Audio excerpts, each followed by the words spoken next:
प्रिय विद्यार्थियों, आप सभी का एक बार फिर से स्वागत है। और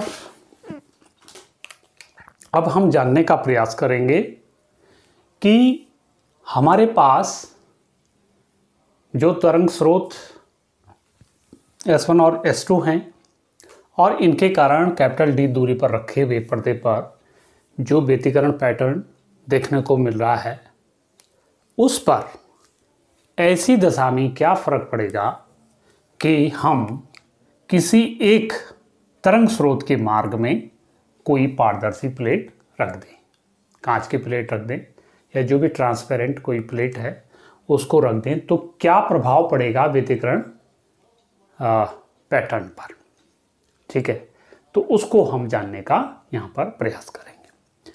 देखिए, ठीक उसी प्रकार से S1 और S2 दो तरंग स्रोत जिनके बीच की दूरी कैपिटल D है, पर्दा है जिसकी जो है तरंग स्रोत से दूरी कैपिटल D है। S1 से P पर मान लीजिए कोई फ्रिंज बन रही है, दीप्त है अदीप्त है वो बात की बात है, कोई फ्रिंज बन रही है S1 से P और S2 से P तक ये तरंगें निकल रही है। अब यहाँ पर एक चीज़ नोटिस करने वाली है कि S1 से P तक, S1 से P तक तरंग द्वारा वायु में कितनी दूरी तय करेगा? वायु में तय दूरी। ये ध्यान रखने वाली बात है कि वायु में कितनी दूरी। देखिए, T तो मोटाई इसकी हो गई, यानी H1P माइनस T को हम क्या करेंगे? घटा देंगे। और पारदर्शी प्लेट में तय दूरी, पारदर्शी प्लेट में तय दूरी, देखिए ये क्या आ जाएगा? T। ठीक है, अब तरंग को S1 से P तक जाने में समय। अब देखिए ये कैसे निकालेंगे हम? कुल समय कितना लगा? देखिए दूरी बटे चाल, क्योंकि देखिए वायु में जो चाल होती है प्रकाश की, C से हम डिनोट करते हैं। और सपोज ये पारदर्शी प्लेट है और इसमें प्रकाश की चाल ये V है मान लीजिए, तो उस हिसाब से क्या हो जाएगा? H1P माइनस T, ये तो वायु में हो गया, upon C plus small t, ये क्या हो जाएगा? देखिए दूरी बटे चाल बराबर समय हो जाएगा, तो T अपॉन V हो जाएगा। लेकिन एक चीज़ है, देखिए अपवर्तनांक के पदों में, देखिए अपवर्तनांक को चाल के पदों में हम कैसे लिखते हैं? C upon V। तो यानी यहाँ पर 1 अपॉन V बराबर जो हो जाएगा वो हो जाएगा N अपॉन C। ठीक है, V is equal to 1 upon V is equal to N upon C हो जाएगा। ऐसा ही इसमें हो जाना है यहाँ पर। तो देखिए हम इस सूत्र को, इस वाले को हम क्या लिख सकते हैं यहाँ पर? S1P माइनस T, इसको तो ऐसे ही रहने दीजिए आप, अपॉन C, ये भी ऐसे रहेगा। केवल यहाँ पर चेंज करना है कि 1 अपॉन V की जगह हमने क्या लिखना है? NT अपॉन C हो जाएगा। ठीक है, फिर आगे देखिए ये क्या हो जाएगा? अगर मैं इसको आगे और बढ़ाना चाहूँ तो देखिए यहाँ पर ये जो समय आएगा, ये C कॉमन आ गया दोनों का, S1P minus T minus NT, इसको सॉल्व करते हैं, माइनस नहीं है प्लस है, यानी S1P, और यहाँ पर इसको मैं सॉल्व कर देता हूँ, यानी N-1 हो जाएगा, ये T कॉमन हो जाएगा क्योंकि इसको मैंने खोल दिया अपॉन C। ये समय आ गया, यानी प्रकाश तरंग को S1 से P तक पहुँचने में कितना समय लगा। अब देखो ये समय की हमें यहाँ पर वैसे आवश्यकता नहीं, लेकिन इस समय से हमें क्या हो जाएगा कि भाई S1 से P तक तरंग को कैसे कैसे दूरी तय करनी पड़ रही वो हमें मिल जाएगा। अब इसकी हेल्प से देखिए हम क्या कर सकते हैं? S2 से P तक तय दूरी, ये क्या हो जाएगा? ये सीधी सीधी बात है, S2P हो जाएगा। तो यानी दोनों जो तरंगें हैं S1 से चल रही है और S2 से जो तरंगें चल रही है उनके बीच में पथांतर क्या हो जाएगा, पथांतर S2P माइनस, देखिए यहाँ से यहाँ तक जो समय यहाँ से यहाँ तक जो दूरी तय करी, ये टोटल दूरी आ गई, क्योंकि दूरी बटे 4 बराबर समय होता है। तो हम क्या कर सकते हैं, S1P प्लस n-1 ये हो जाएगा T। ठीक है, अब देखिए इसको थोड़ा सिंप्लीफाई कर लेते हैं, S2P माइनस S1P और ये आगे हो जाएगा n-1 इंटू T। ठीक है, क्लियर। ये क्या आ गया, हमारा पथांतर आ गया, ये पथांतर की वैल्यू आ गई।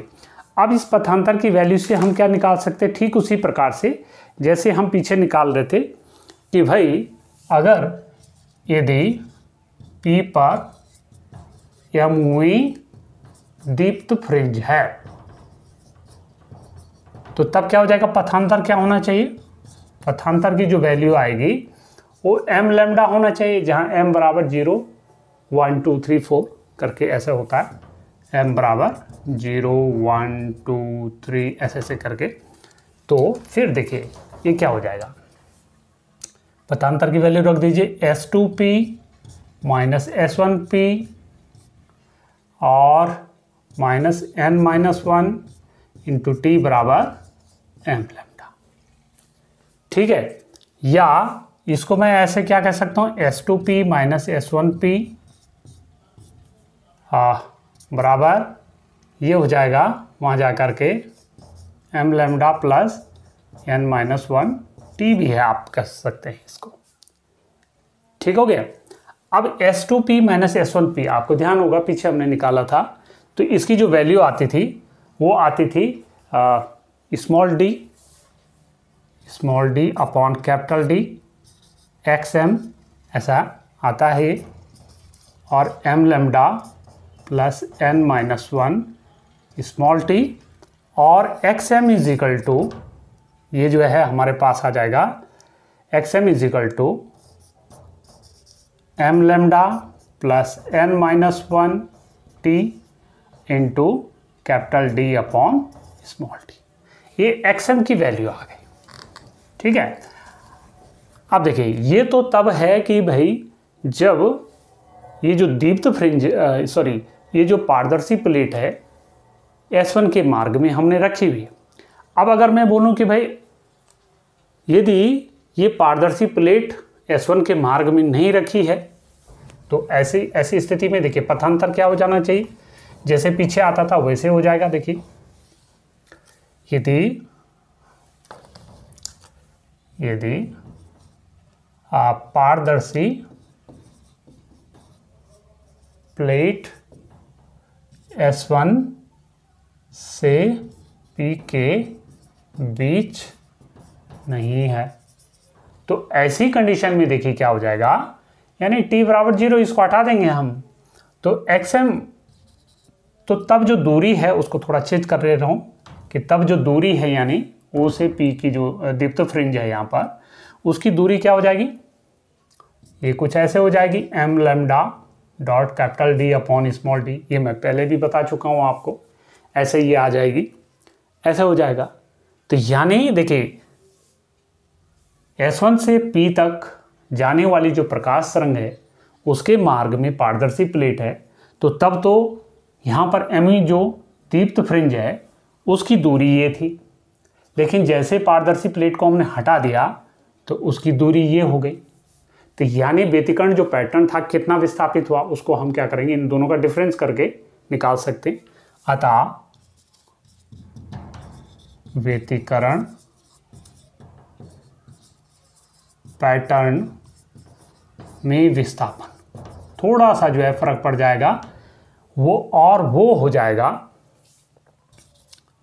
XM माइनस XM डैश, और ये आ जाएगा, यहाँ पर वैल्यू रख दे रहा हूँ मैं, m lambda plus n-1 t capital D upon small d minus, अब चलिए इसको चलो लिख ही देते हैं यहाँ पर अभी, m लैम्डा और capital D upon small D, ऐसा ही आ जाएगा।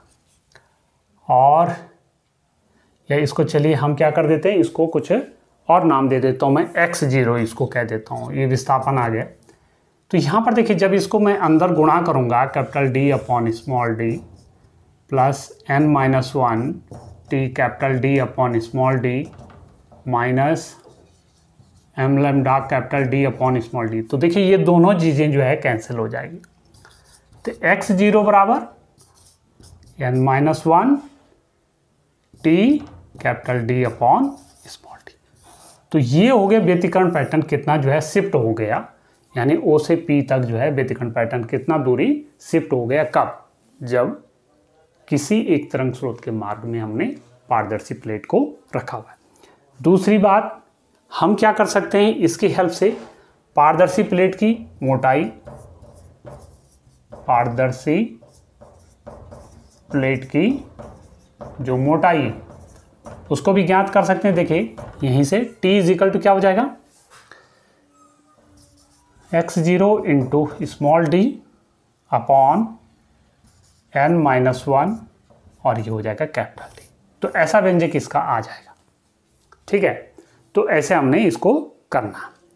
दूसरी एक और महत्वपूर्ण जो बात है, इसको हम देखिए फ्रिंज की मोटाई के पदों में भी इसको लिख सकते हैं। देखिए कैसे होगा, यानी x0 का जो व्यंजक है हमारा कि व्यतिकरण पैटर्न जो है केंद्रीय फ्रिंज से जो है कितना P की ओर शिफ्ट हो गया है, उसको हम व्यतिकरण फ्रिंज की चौड़ाई के पदों में कैसे लिखेंगे। देखिए चूँकि हम जानते हैं कि W इजिकल टू जो होता है वो होता है capital D upon small D into lambda, ये आप सब जानते हैं, पीछे मैं बता चुका हूँ इसको, ये होता है। तो यहाँ पर देख रहे होंगे आप कि W upon lambda is equal to capital D upon small d. तो x0, तब ये जो x0 है ये क्या हो जाएगा, n-1 ये t और तब हो जाएगा ये W अपॉन लैम्डा। आप कैसे भी इसको लिख सकते हैं आगे पीछे करके, आपकी बुक में जैसे इसको एडजस्ट कर रखा होगा उस हिसाब से आप इसको लिख सकते हैं। तो ये x0 की वैल्यू आ जाएगी।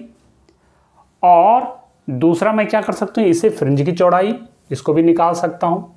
देखिए इसको अगर निकालना चाहूँ, देखिए तो t बराबर क्या हो जाएगा, x0 lambda upon n-1 W। तो ये जो है ऐसा ये आ जाएगा अगर t की वैल्यू अगर आपने निकाली। तो मुझे लगता है कि आप इससे समझ गए होंगे। देखिए कैसे व्यतिकरण पैटर्न, जब एक पारदर्शी प्लेट किसी तरंग स्रोत के मार्ग में हम रख देते हैं तो पारदर्शी प्लेट के रखने से जो है व्यतिकरण पैटर्न कैसे जो है शिफ्ट हो जाता है केंद्रीय फ्रिंज से दूर की ओर। तो उसको हमने निकालना सीखा, पारदर्शी प्लेट की मोटाई निकालनी सीखी। और अगर हमें ये सारी चीज़ें दे रखी है तो हम जो है फ्रिंज की चौड़ाई कैसे निकाल सकते हैं, इस व्यंजक से आप आसानी से निकाल सकते हैं। तो मुझे लगता है कि आप सब समझ गए होंगे। और फिर अब आगे हम आपसे मिलेंगे इस चैप्टर के जो महत्वपूर्ण न्यूमेरिकल है जो बोर्ड परीक्षाओं में आते हैं, तो उसको देखना ना भूलें। तो चलिए मिलते हैं फिर आगे। Thank you.